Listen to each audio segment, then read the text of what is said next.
Adeshimaima yamamu nyina mo ha adamu ase Sompa TV sunie ewiapem to breakfast no enene akwakoye wuku ada November bosome de toso aduonu no yatna se ye dia no eba begu ho asawdi amamo ensem ne ya hye no so se ebedi adencheche ede afa Sompa 93.1 FM eno wasante mantem kropo kumasimo afa sunyane fo nyina ne bro mantem fo tie de fa sunyane Eya Sompa 98.9 and Nkranza for ne bropo ye fonso etie edefa Nkranza Sompa 90.7 Facebook no edijuma Eya Sompa TV Ghana and Sompa 93.1 YouTube no Eya Sompa TV www.sompaonline.com na ensem ni nyina da ko ne kotie bi nso kenkan bi efe free ho ensem we ne eba no de ebedi mo tintiman no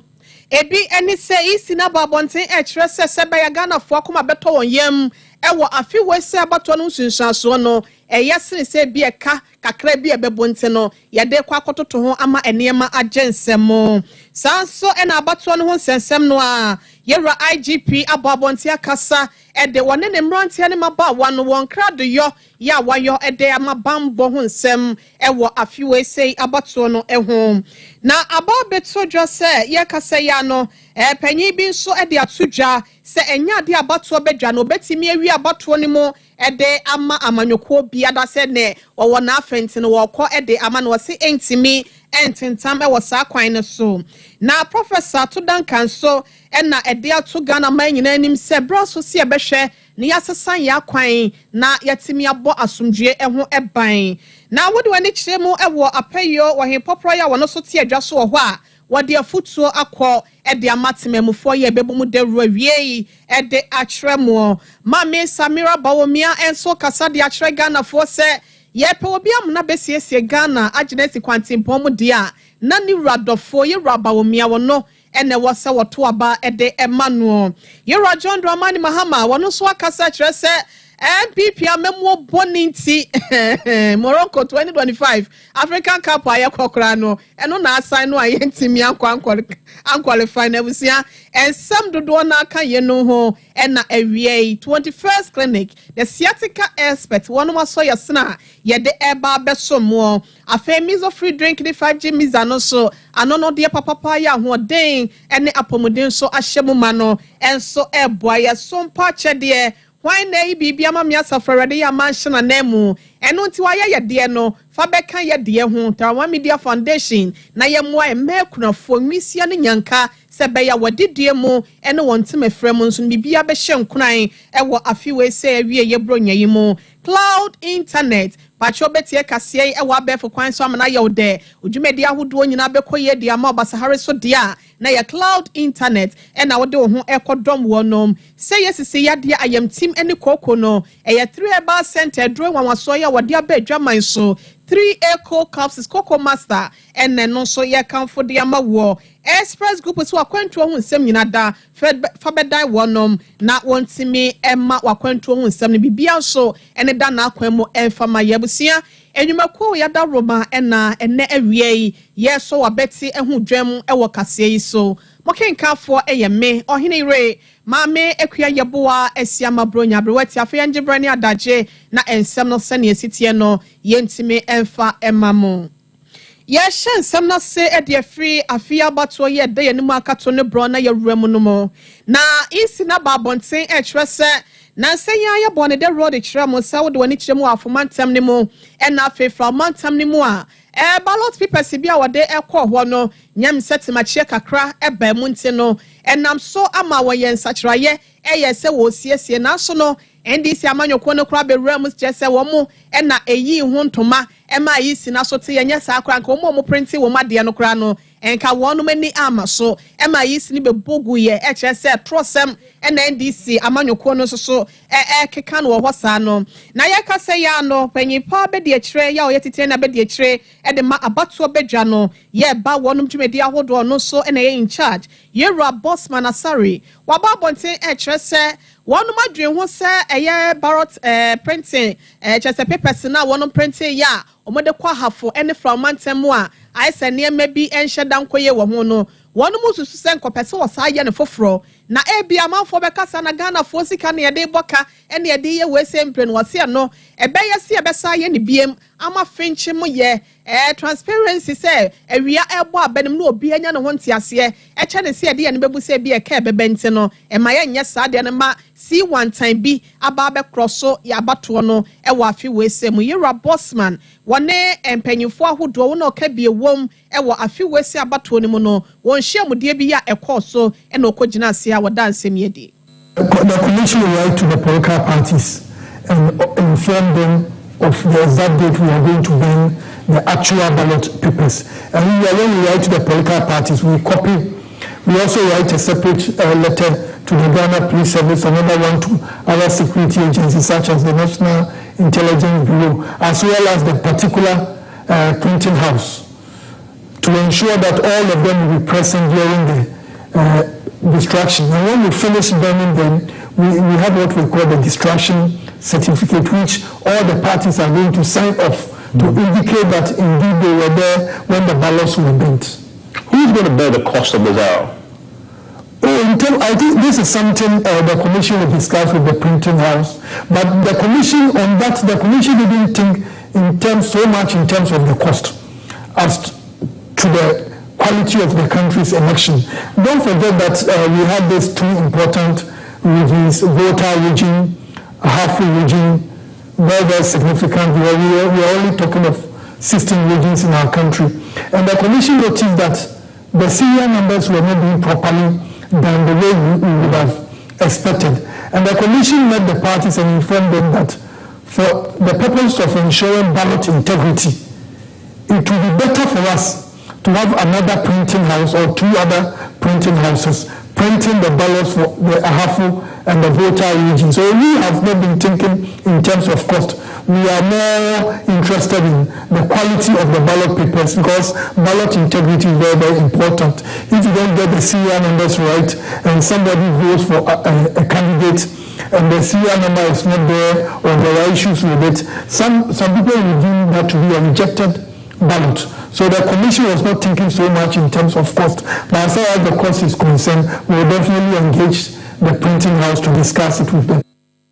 Enya kai bebo ene ye adwene ho nemum sebe ya ne manyina beto so totse dia ma ye ne titru serial numbers ene watch se eye papers ahodo a wono print ye ekwa afomantem ne framantem no ebi de na koye si wantane sebe ya bibia nso ebeto dwakan am obi ehu se ne serial number we ena chese ye de kwa ha se polling station we serial number ni we say no eno ena ehia wonom sebe ya bato no so no de wo hwe ne mu kwan se ebefa asomdwe kwan so ene ye die kwan so ama pepepe ye so atodwa no wonsa etimi aka Yera Dr. Bossman Asari ena wa dance ansem we say nyina de etre ye Ebusia ewo abato no ho nsensem ya ne nhyiamude ye nam so Yera Bossman Asari kwaka asansem we say nyina so ede kire ye ewo ase no na Inspector General of Police Yera Dr. Dampare enso ewo dwumedie na sebi no no so ekire modemo ya wonne ne mrantia ne maba wanabo sebe ya obema bambo mu ayire kete amma bibia nso atimi akoso tote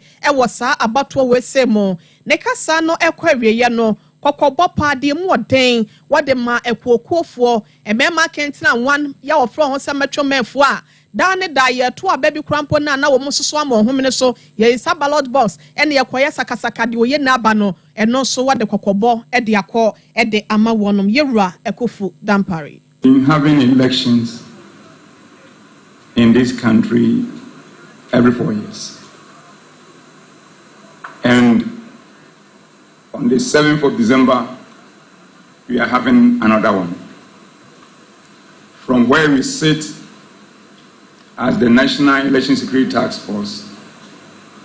comprising all the security agencies,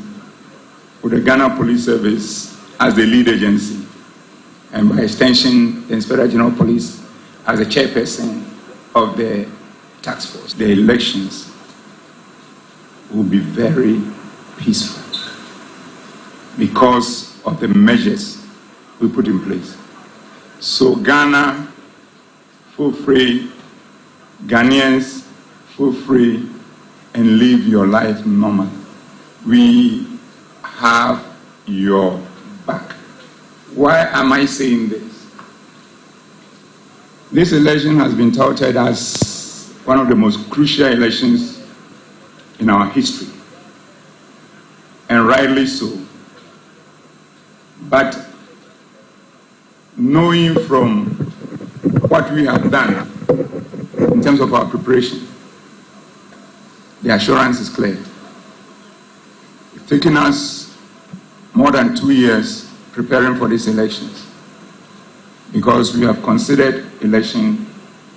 to be a process and not an event. And these 2 years has led us to produce the first ever election blueprint for this country, covering every aspect of election. Abusia ni okasa ye Inspector General of Police yera Dr. Kufu Dampare no say abato bedwa no processor dom no wonum nyina eta wonum achi pampese suku ne ne bag nti no ene e wanyi wa adwiri mu na de opeso ye e ma afi we se abato no eda ye kwan so no wonum nye bambo ho nsem de watam e de abo wonum bo no se afi we abato no enipa dodo na ani eda kwan ya wonum ani wo ho pa because be ya abakosem kese pa edi ababe to obem ha se no munti se be ya bibia be koye nti no wonom so be se mfie mienu ni na wahya ahoboase abesi mpempenti no eba so bi begine mu abetwintwantwa wo ma na mu abato we mu a enya ade a obema no kwan ne kasa no achi no na director Kekweku ene ni din afa ye boremu ewo ensem foforo mu a na yewremu asante mantamase no tekire ne de ma abato bedwa no yewra lawyer Francis Osei Insia ene de panyi etutu na namomu ede bewremu ewo Sompa FM Sompa TV fidue mu asenom bro man ne yodo boachi wone ne bo nkomo nyina ewieye ni titiru efa abato no ho no panyi ma ne ho so apene kuku avronike jando ahofedua evergreen mama ne akoso asomu aso dela na naire ene wone edeta mu nyina twa ne ho hye bisanse panyi wabɔ nkomo ewie na yenya ne ntiyo sane esini na mo framemu no nipa bi no mo se wanhwe abato bedwa no mo befa kwati kwan bi so smuggling way bi na mo wi abato no de ama aban bi eno se we se nyina ye hrodohro adansem na ekwan bi akrampo ni ho a obi efre no obenti anasa asemesi ye owo abato bedwa ni mu ebenya ho kwan se wo fa sa kwan no so ne wa wi abato ni mu nti sansem ni nyina no adehia ye wo mayi mu ene wiase amanse nyina no yete sansem na ye mu nua emfanwu yasom ewo ho no kaze we do bia wa fa mama Ghana for nti Ghana for na ma ma se nti bia wa fa ko bia mpa kwan se edma na beko so dudu na enya asombi ye tati di bia enye ne since 92 years be sa se bi bia be mama me pese me ma wanya tana pese se twika se mo a na mi tu baba of kase fe na perception ye wa dwen na wo de ka enya ade a esi ba bia obi entu wia abam emo bi ogana on tell se wia abam emo bi ogana ha ne ka meka se aba bia betasa go fi suda ko bi nko no bi aba nti ye wia abam ema wo ye obi e benya no sa na electoral commission afi enye different from election aye afi so sa ne obi din ko no na ho de na be be din ko ne wantu ni ko so na so akona ko hye ne ma na fi na wasamba nti electoral commission ni bia ni amode ni tu we be ase for winning election nti election aye no e mu na mko na mode abe o mo mo ti fo mo mo to aba electoral commission staff bia ni o mo be kan commission staff bia ni o mo be declare commission staff bia ni ye ni abebo commission staff bia ni nti commission staff aye twa na ka se electoral commission oni role bia play no election can go and check we need role bia play for election. We don't have any critical role to play on the election day. And the answer, what the bear said, women are in at 10, you are watching at 12, the women are watching every year. Then we announce it. They declare, Menamosona, my chief in our say, a very say, I will hold the electoral commission in Yamu. Abato bedwane fa no ye wa sante mantama sen won titiri ene kasa ye lawyer Francis Osei Insia ene happy ni Reverend Mike Edu nyina da ene omu nyina tentam wonom recorders ya okobi sansem ya panyin so de nchirechire mu sa ede ema yen na abato no nsensem no mu a na yeda so gina efiso obofo ne de ne nam ho apaso akakakra bi naimu na yetimi akwakoto abai no na ho aba behia se ensem esefata se yetimi ekama asomdwe tena se ne titiro ewa afiwesi abato mu no yetimi ede etudwa na sa ensem yi fa abato no ho no na eye professor atodanka wono ene president general de ma Center of Awareness Global Peace Mission one also den samo atodwa ne nyina no ekọ de ama abibifo na afe no Ghanafo se yenhwe se pese se ne wiase nyina da wanya ni suade hunu se obehwe ama empuntuo kwan so yaje empuntuo ene ye yahodo nyina da esi wodada ma nchiri ma ye mpo no wonom ebeba nyina da no watimi aba beto so wo sa kwan no so a ene no wo se asede ne akande bi wo ho a yetimi eye edeboa ni nyina ene se wo se wo hwe bibrem ha se no monko a ene afibia no empanyimfo etam $80 billion na de esiesie ntokwa menteme ho ase ne woye na ahodo ya na esi ewa bibimemu asenom enu tene se Ghana ene ebibima nyina da ya pese ya fa yentam pefra na se ni so ade hunu ye da ya nimsi ebehwe aboa atwimpuntuo aba ye manmu ahodo na ebi atimi akatemamufo ahodo de a na yensesa yakwan na se ye nane yakwan na yemprehwehwe asomdwe na de de basabasa ye menteme ho ase ene woye ne beba ne de yenhwe enyi na kwa emfemfri yesu ene ye ban ahodo ya ye dete ewa abrabo yimu. How do we achieve the sustainable development goals whilst $19.1 trillion are being used for violence and conflicts? And we just need this money to bring sustainable goals. Africa spends $18 billion a year. Cause of conflict in Africa, that affects about 15 to 20% of our GDP. So if we change our mindsets, this blueprint initiative, 15 to 20 billion, we can improve the GDP by that. And we save the world $19.1 trillion. With this $19.1 trillion that we are throwing overboard, can't it save the world? Can't it reduce poverty? Can't we get that no poverty? So if we don't redirect our path to the blueprint for sustainable peace and stop the way we behave, we'll be able to achieve these development goals without any problem at all.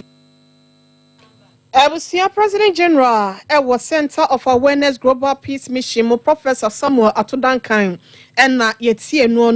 ne sem no achi no Dr. Slipo Kweku wono na head of training department wo abatuo bedwa no emu wono so ekire ye gina ya abatuo bedwa no egina wo afi wesi abatuo no se yi mampanyin ene mrahye bedwafo no wo kwampo so a pepe yo ene fan yo ebetimi atodwa amasomdwe bo ayanu ano wo manga ne mo ase no so no yato akoso wo sa kwan ne so.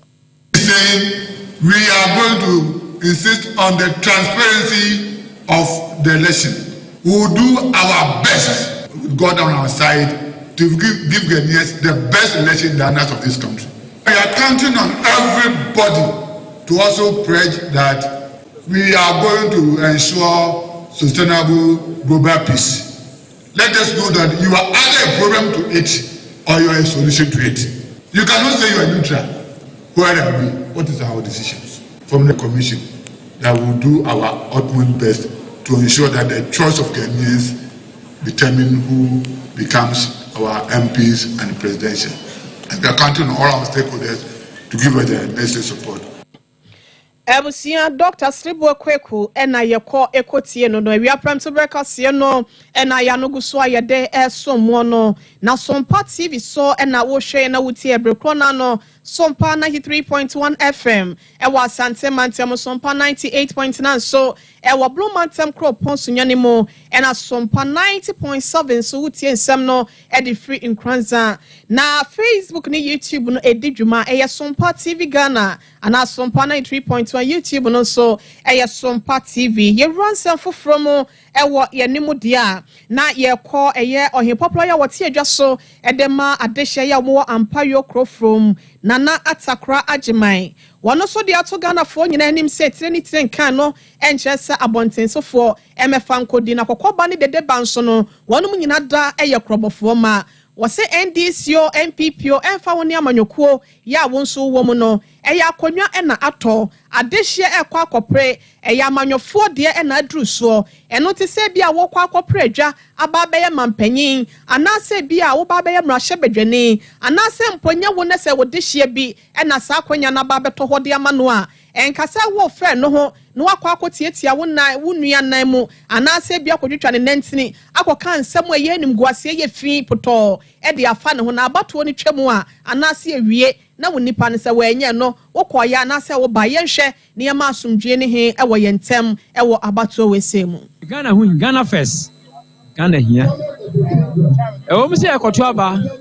ayi ɔpani deɛ na so nya no nkyɛ sɛ pani ɛkɔ akɔto ayi abɛne no yɛde ntɔkwa na ɛbɛ mu ɛsɛ kyerɛ wadwene wokɔ akokromotie no yɛwɔ ankasa wo dea wohwɛ deɛ wopɛ no no wato ama no na mmom obi mu ama nkurɔfoɔ bi influence obi ama nkɔfa yɛyɔ nne bi ama ɔman mu kɔsɛ ɛti ɔman mu yɛnyinaa yɛ baako yɛkɛ MPPO NDCO CPPO yɛnyinaa yɛ ɔmamba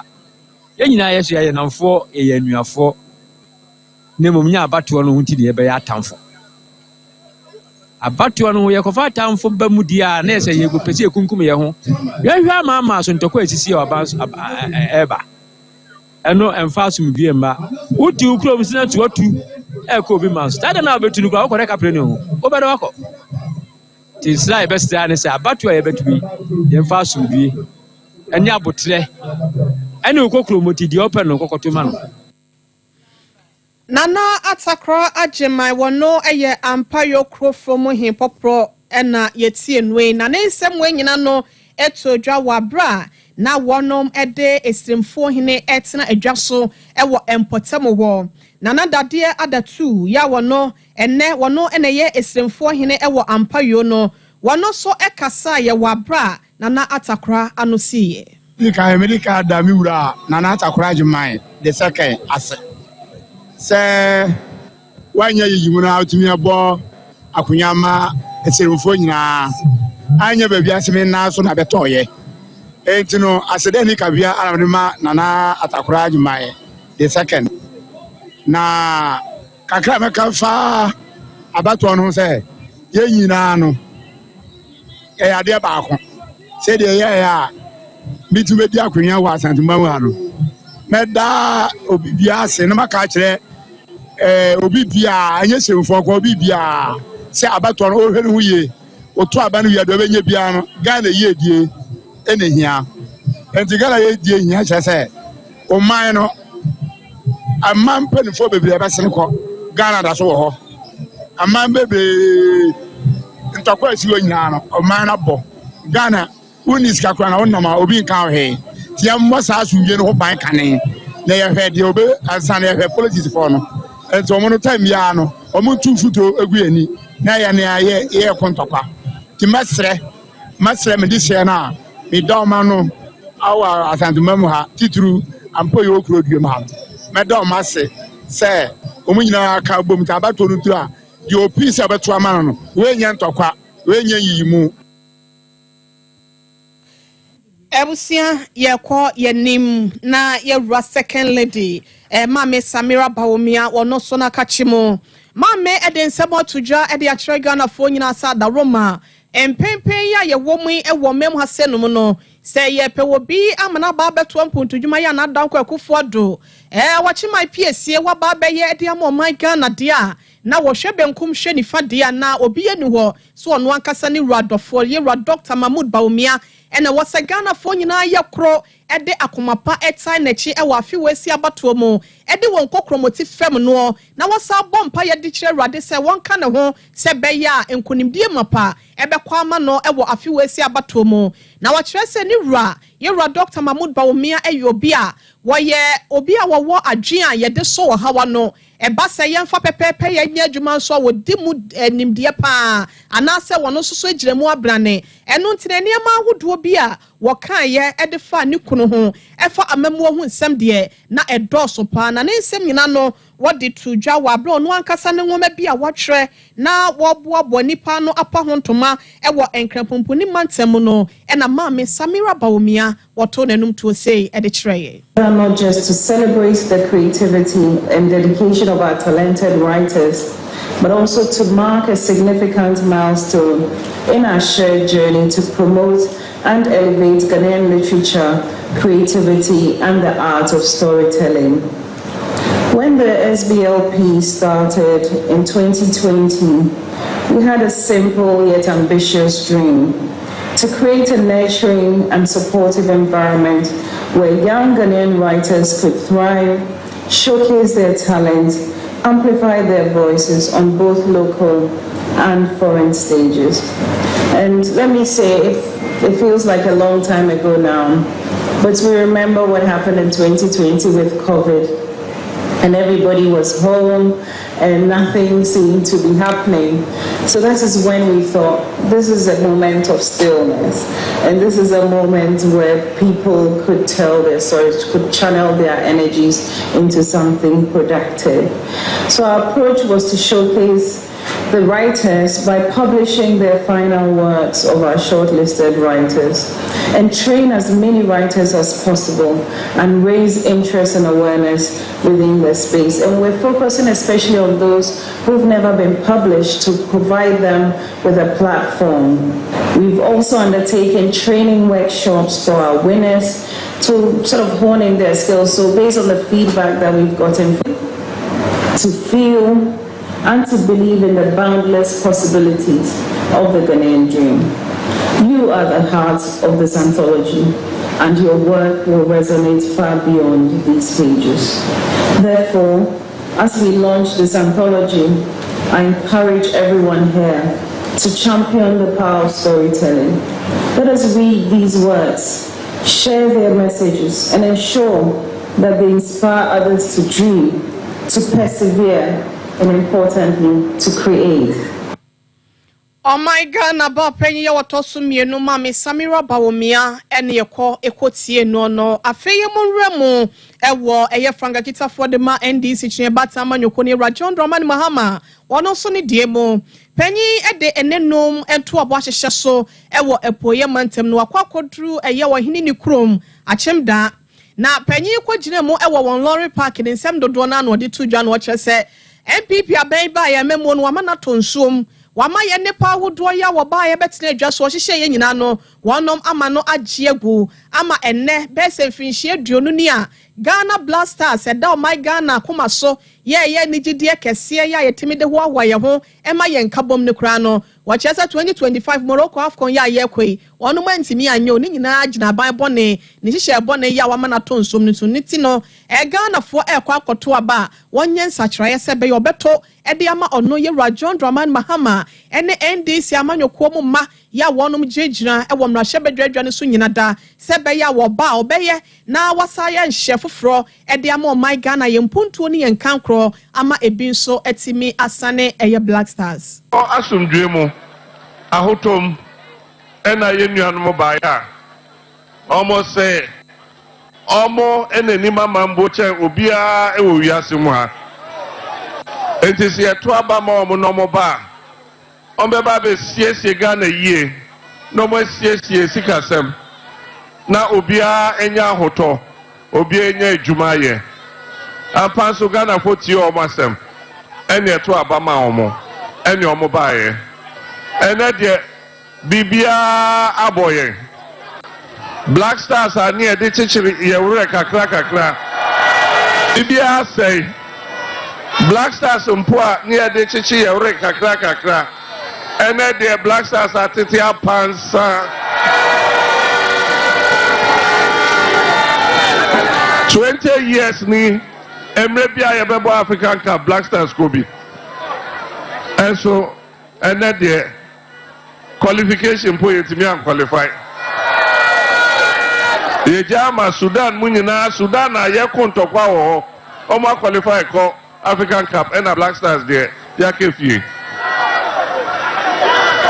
ninyina e ya mambo bonia yɛfa mu efie wɔtwe ɛnso kabima me kabi amambuo ɛma yɛ akonya ɛfie 9 bia sɛ yɛhwɛ sɛ aban a aba ɛnneɔma nkɔso yie no ɛma yɛ akonya sɛ yɛsesa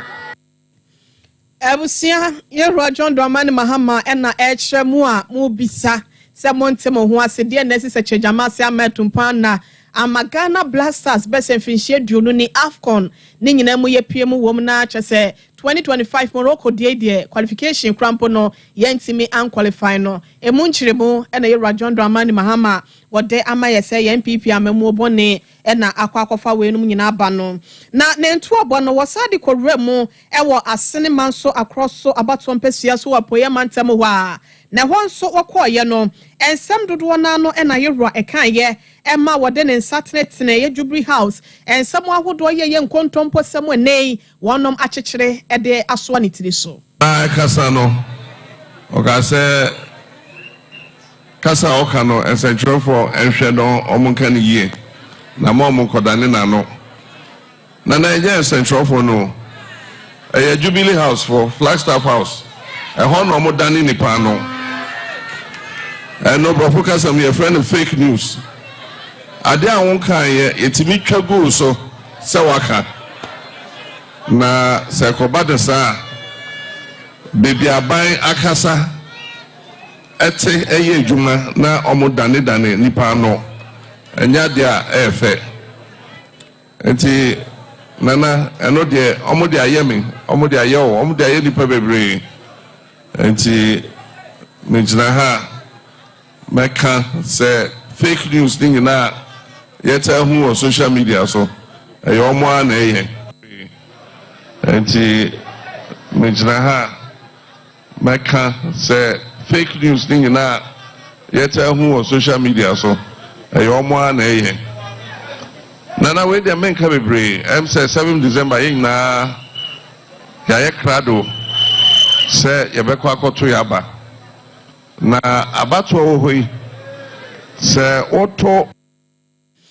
Ebusia yɛwura John Dramani Mahama ɛna ɔkasa yɛ na deɛ kɔtwe ne kasa ne nyina ba yɛ no ɛyɛ sɛ abra ɛyɛ akyema kroso hene nana kwabena ofori wɔde nsɛm ɛba abɔnten ɛbɛkyerɛ sɛ ensɛm bi a ne nam mframam ɛfa ne ho sɛ wɔno wakɔ akɔtim dendenden ɛde ama MPP Fragbela yɛwura Dr. Mahmoud Bawumia ɛwɔ abra nansen ya da kɔ wɔn hɔ ensrahwɛ no wɔkyerɛ sɛ wɔno wɔn support obi asa enti wɔnom ɛmɔ sansɛm ne nwɛ no ɛna na yɛwura Mahama ɛkyerɛ sɛ nyɛ ɔno nko a ne yɛde adi no Flagstaff house wada ɛna sansɛm ne nyina yɛ free bent ɔno koraa yɛde bi adi ne ntina na deɛ wɔn ka na koma ɛnto ne yɛm ɛbusia awia na bɔ yɛn kɔpɛ mizo free drink ne 5G miza ne bi ɛmo bɔ sɛ bɛyɛ a yɛahoɔden ho nsɛm yɛ a yɛatɔ ba ha wɔ mu no yɛbɛtumi ɛsɔre agyina yɛn na supreme ama biribia nso atumi akɔyɛ na 5G miza no ɛyɛ energy drink no mu a ɛbɛmo ahoɔden na ahyɛ okubu ɛna ɛyɛ mizo free drink no nso no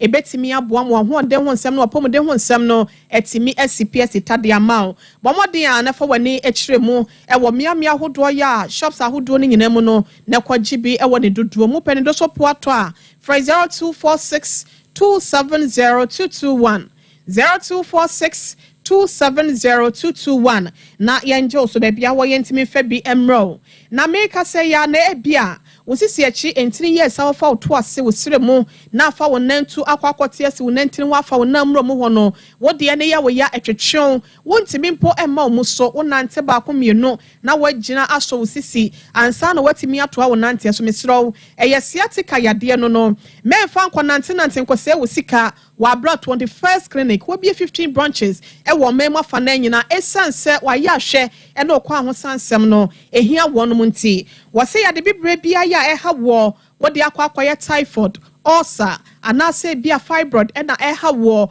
awo ho nsɛm akwakoyɛ boachi bidin de amaw anase wo sɛ mu dwumadie no enkoyɛ brebo ho temakyɛ ene asikyiro yade nyina no de ɛha wo bia ɔse fabra na wontimi ɛmoa wehwe overseas for radio nkyɛn komase ha ena wonsa ebeka no sunyane regional hospital first gate ni hwe animu ena yabɔ yesese sanso na nkranza so no ye ben children's park abusia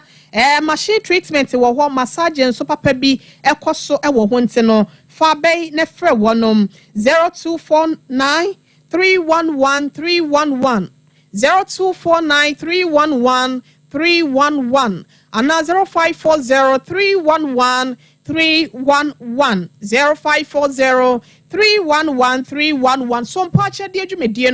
eguso aya ekoso tara One Media Foundation and Prince Asoni na ye wose dia ma ekunafo nyanka ne misia ene oni biefo eno ntini yese kakra bia wo bia no ayeye de kwan so no fa beka ye de ne ho na ye nchema nipa mpempem se be ye nigye ebe wie wonom peye wa bra won kununom ene won sinimpo wanke wase wo hwe wonom no wadane ato akwakọ wiem e wonse do eno nti entoma na wo entade na wo ene ma ahodo betimi abo ankwada suku krom no eno so de ba wadaroma ye beda se papa na wo de no so akwakọ ye aduane emo anase bia anwa makresadin ene ne ma bia tesa no eno so de ba ye beje na yada wo ase nyankopon so ehwe ni nhabo so no egu so wodi ene yesika ebia ba bia wo no ekwan wa wontimi ntone ma ne ma wodi e me ha ho fafa mobile money number we say so na yensa beka na nyankopon so ehiraw e 0598 459802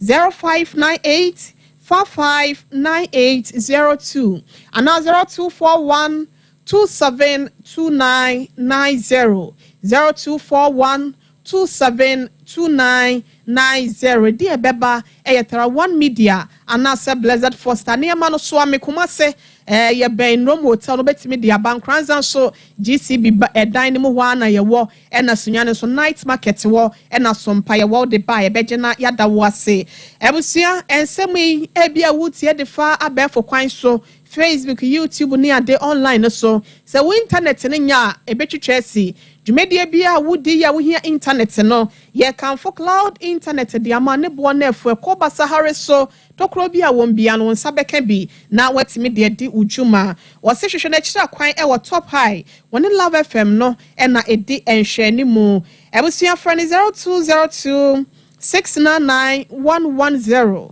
ana 0244 601 933 na onjo so ewie wusisi na ye wo ya koko etete wa braba na sa yemtimbrefo bi na aba beso ye wo so de a 3A core capsules Coco Master a drone was why free 3 herbal center so ya bano eno na ye kan for dia ma senya bi na efa etu ase kwalona ke badani heba mist ye ba pidank e buso e woni do so promo for 0546 107 107 0546 107 na empanyimfo enye osunchechemu bi a wo pɛ no yentimi emfa emau akwantu ho nsam no na eye connection menfo ebu wafa so achente no ama akwantu no kura sai wonum misrawo ema wabemu emu furniture mu express group nchen ewo Kumase Asafo Labor Runabout owon kran tema East Legon Takra de sunyane tamale ene bibie ni na won hwe ntoto ne mama no akwantu ho nsam no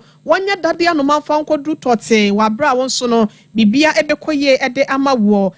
country bia opese okoso bia na busia obetimi ede wakọ wabra wo ha bia da entimi ensi anokwan na kwantu no ho nsem nyina da se wo tikitin scholarship mo amokosua de mo amokodi dwaba mo amokotena wa ye adwuma no obeboa mo mfra bai sese na mo ne wonom entwetwe enkomo 0249 000448 ana 0508 111 343 na ontimi angel sabisia yenyina asenom na yempemi zobi enom mra ya bansam no dodo na na akechra ya de beto amoso 21st clinic yes sciatica expert sciatica no o nerves na wo to ase na fa wo siremu na fa wo nansia besi ase ho no se ho techema eno ene ye fa na sciatica na etimi bubu o to ase ka wo se dwe wo sirem wo je ho ba bia enye na no na 21st clinic ba ye adwuma pa wo mu yenti abaso bo ma gine wo Ghana ha ene amono ne enyasam ketua wo mu gi international awards ahodo wo mu gi local awards ahodo na anu nso na wo mu be the only sciatica research and treatment center in Africa bibrim ha no ebi ni ba bia gi 21st clinic nkoa wo mu dia bibiduro ene besa o yare no masa de machine aka ho yare sabia yare bia wutimi de ko ne mama ade ba ko a wo ma gidi wo mu pa no sciatica ena stroke nso de kwa diabetes ne hypertension ne ade Ghana ha ba bia wo mo ho frɛ 0540-311-311 0540-311-311 na say 21st clinic wo mo yɛ sciatica expert.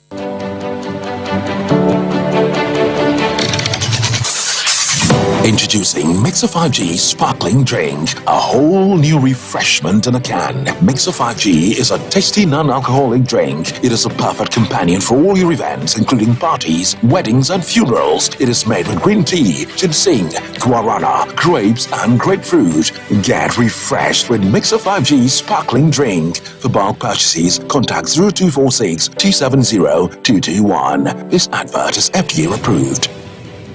Brakasa ya duabon waso a ne dwumedi wo nipedua biara pom den ene na brabo mu ne hia yi pa enye brakasa nko nuaba ne haban bi te se ko nsusu a abonwono ne dia akeka ho no kura enwanunu ahodo a ekọ animu yi ankasa brakasa ne sa nuaba yi binom ne akeka bobudi afa abefo kwan so a ye dia ya brakasa powder brakasa powder siesi nipedua na abakwa ahodo no ho ban afrimpani yade ne yade ahodo pi ho fa enkodate de ma baako freduane anopa ne anwumre anafa enkodate de ma baako woni nsuhie yeti anopa ne anwumre wobra wodidi awie ubenya brakasa powder to Kingswalk Herbal ne Harrows Herbal Accra Okechi Drug Lane Dani Herbal Kumasi Mensa Takrade Mose Pharmacy ne Greenlight Pharmacy Sunwane Kashenkari Supermarket Asantwa Herbal ne Bibidro Depot Techiman Sewa Herbal Mampong etufo mfre 0550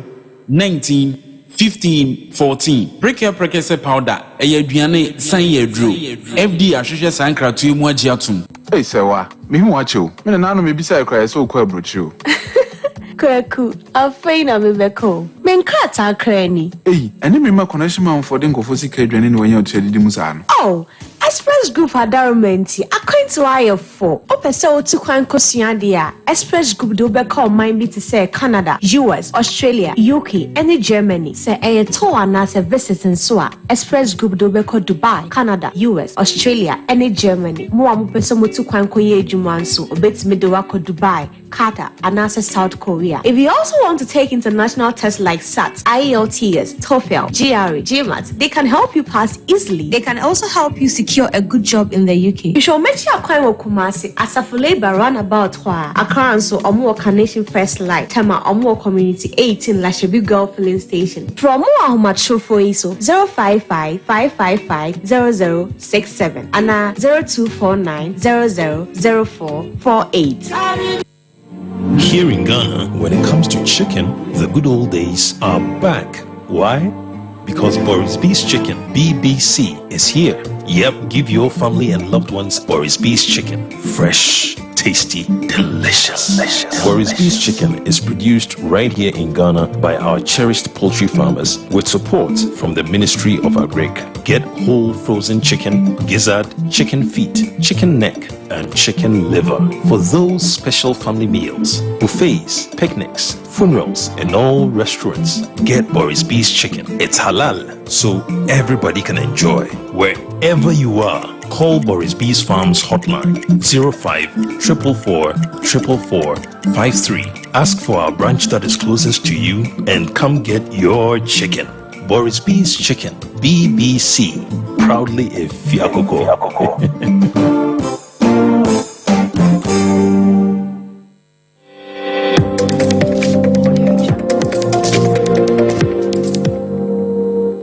Sompa TV, Emma Aketiapa.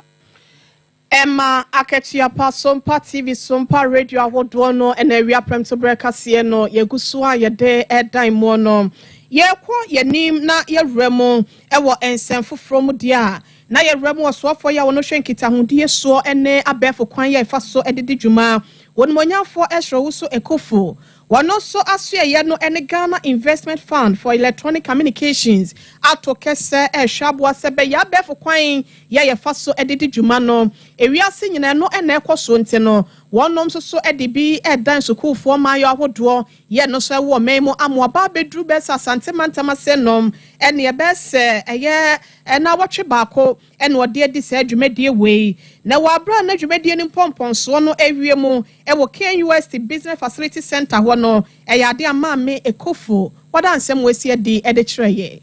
current rural telephony and digital inclusion project now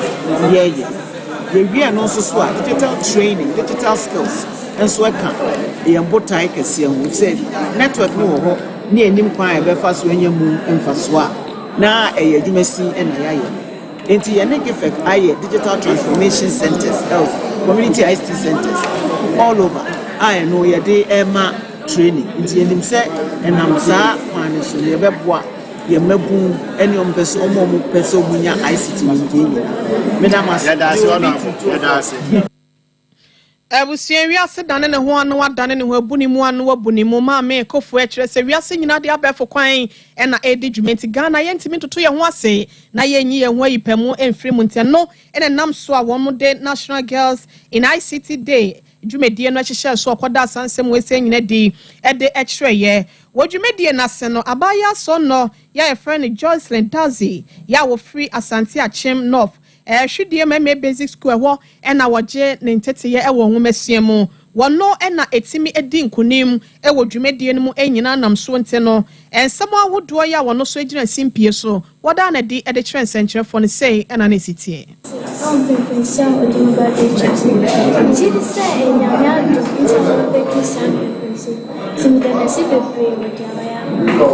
if we say prepare on the train pay attention to you on the passing and so namuja and I'm so on I bet you say on the one actually show me myself on the job so much on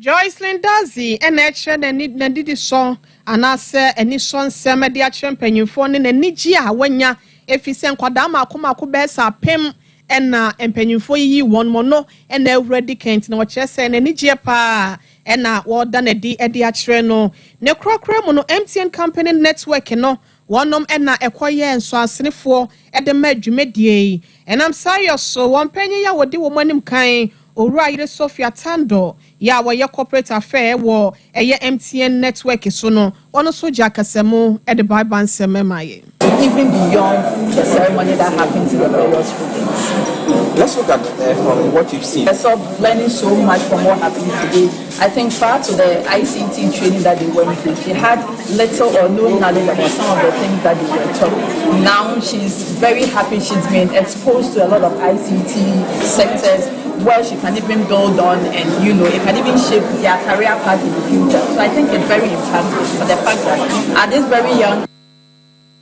Usia yade ni nyina da esi yemfa seda rampimo asiedu mayero Asante Eboa Benedict wono ene semufo panyin nada yire Mrs. Japan akwasua so mu asodela nada roma kuchen semi bi ema yabekenkan edemamo buzire caption mampawa hodo nyina da ne nsaso ene namu a wo hwe ye mame ya Grace Adepa adomo odom boa yen ema social media handles no wutimi ehwe live social media handles bi say Facebook no YouTube no ena monsomo amoba yen so yemfa sedane bi ema mo kokwa Veronica Jando Evergreen Mama Rich Auntie 1 ono so na trafide na chichinchim ni fruma ede ema ye Ransford any school fees kechre obi Mr David ene domwa ewo MC a hobema safo kantanka emu nyina eka ho no ye na wonom ase midi do hene ire mame ekua yeboa esia mabronya betimi afrem abrewatia happy any Reverend Michael ene ekua yeboa mu nyina so yedam ase mu newsroom ene news create was Sompa 93.1 Sompa 98.9 and a Sompa 90.7 yes sorry adwaso eya Sompa nkomobre ena edru so no amesa ebetena se no de nsem no so abedan mo